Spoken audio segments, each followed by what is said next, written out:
Hey, Joff here.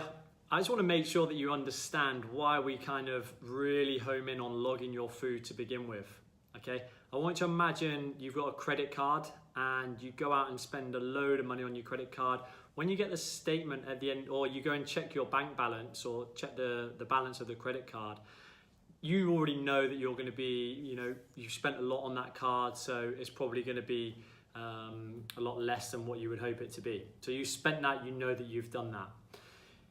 If, for example, you don't feel like you spent a lot and you get your credit card statement through and you realize that you spent a lot more money than you thought, you look back through your credit card statement and you go, I didn't realize I was getting charged interest there. Forgot I bought that. Didn't realize this happened. So you've got the ability to go through and look at your statement. It's kind of the same as a nutrition, but unfortunately we don't have a way of tracking our food as accurately as a bank would our statement. So that's why it's important that we get into the habit of logging our food.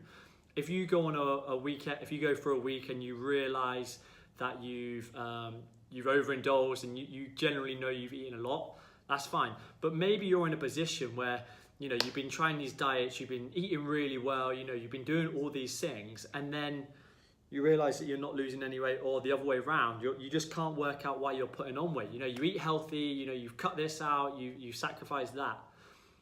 You've got nothing to look back on, all right? So that's why logging your food is important, because when you actually log your food, if you're someone who hasn't seen any changes in a long time, you might actually surprise yourself when you go in and log this type of food you have or that type of food, to see maybe firstly the calories that it has when we get into more depth, maybe the carbohydrate consumption or the protein. Something might be off that you're not realizing. So that's why it's so important. A little bit like your credit card statement, you should be checking regularly to make sure that you're on the right path.